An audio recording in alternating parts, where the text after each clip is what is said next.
Hi viewers, welcome to Deep Dive America. Today we're diving into one of history's most remarkable victories, how the United States won the Cold War without a single battlefield clash. It was the greatest war never fought. No tanks rolled through cities, no bombs fell from the sky, but for nearly 50 years the world held its breath. Two superpowers, America and the Soviet Union, stood locked in a silent, high-stakes standoff. This is the story of how the U.S. outmaneuvered its most powerful rival through strategy, innovation, and sheer will, without ever firing a shot. After the dust settled from World War II, a new kind of conflict emerged. The world was no longer united against a common enemy. Instead, it was divided between two colossal powers. On one side stood the United States, the champion of capitalism and democracy. On the other, the Soviet Union, a rising communist superpower determined to reshape the global order. They never met on a traditional battlefield, but their arsenals were terrifying. Thousands of nuclear warheads pointed at each other like a hair-trigger standoff. Their fears were existential. One wrong move could spark global annihilation, and the world itself became their chessboard. From Berlin to Korea, Cuba to Vietnam, every corner of the globe became a potential flashpoint in a game of strategy, ideology, and influence. But here's the twist: America's greatest Cold War victory didn't happen with soldiers or missiles. It happened in unexpected places. In boardrooms where economic plans were drawn, in broadcasting stations where messages of freedom pierced the Iron Curtain, and in quiet backroom meetings where diplomacy outmaneuvered aggression. This is the untold story of how America fought and won the Cold War, not with brute force, but with ideas, alliances, and resolve. The Cold War wasn't just a clash between armies or governments. It was something deeper. It was a war of ideas. On one side, capitalism, freedom of speech, open markets, and democratic values. On the other, communism, centralized control, state propaganda, and totalitarian rule. Both sides wanted to shape the future of the world, but instead of guns, much of the battle was fought with influence. The United States poured billions into promoting its ideals, not just at home, but across the globe. Through education, foreign aid, and perhaps most powerfully, through culture. Broadcasts from Voice of America and Radio Free Europe carried American voices behind the Iron Curtain, offering uncensored news, rock and roll, and messages of freedom to those trapped in Soviet-controlled nations. Even jazz musicians became unofficial ambassadors. Names like Louis Armstrong and Dizzy Gillespie toured Eastern Europe, captivating audiences and showing a very different side of America. One of creativity, individuality, and rhythm that defied authoritarianism. Hollywood joined the fight too. Films like Mr. Smith Goes to Washington or Rocky IV didn't just entertain, they projected a vision of freedom, justice, and triumph over oppression. Culture became a weapon, and the American dream, the idea that anyone could succeed no matter where they started, wasn't just a slogan. It was a direct challenge to Soviet control, and it terrified them. This wasn't war in the traditional sense. It was ideological warfare. And for millions living under communism, those signals of hope were more powerful than any bomb.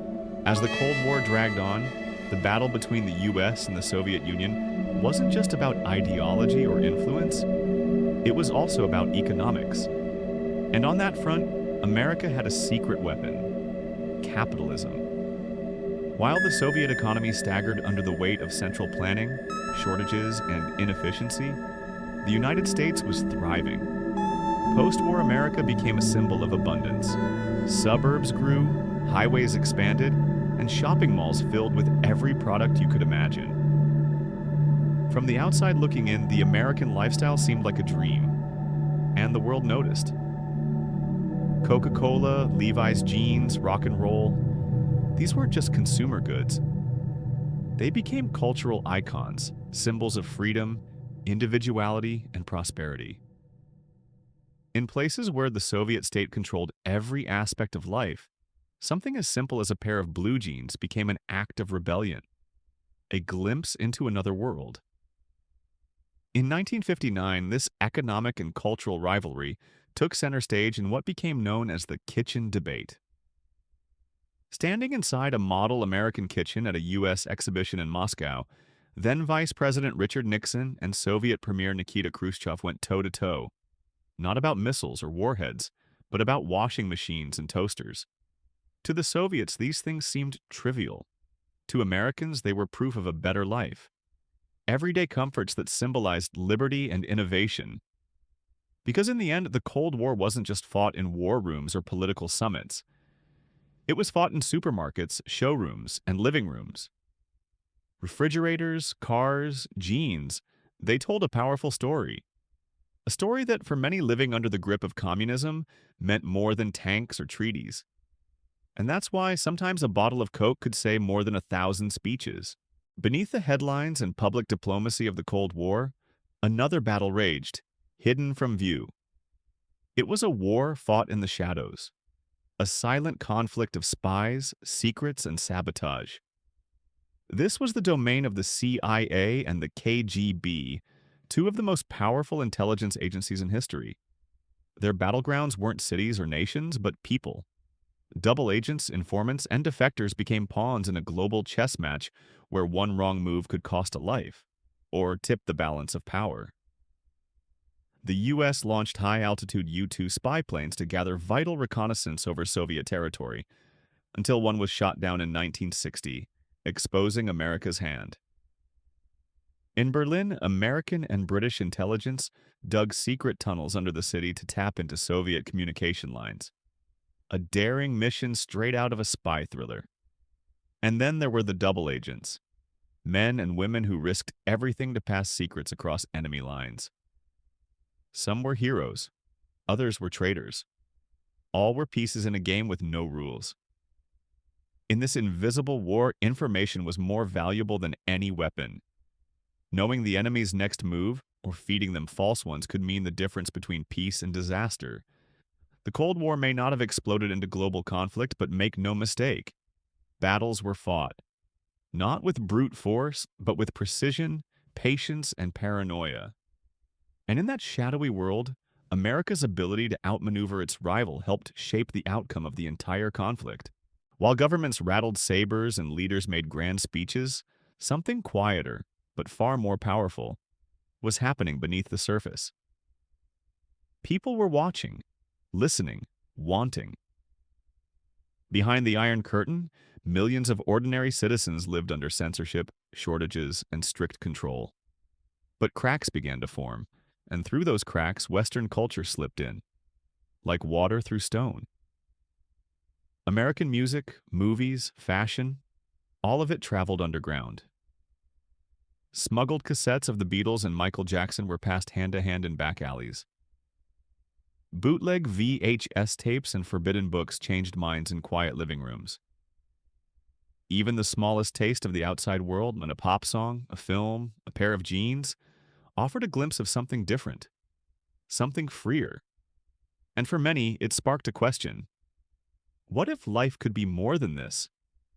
America didn't just export goods, it exported ideas meant about freedom, self-expression, and possibility.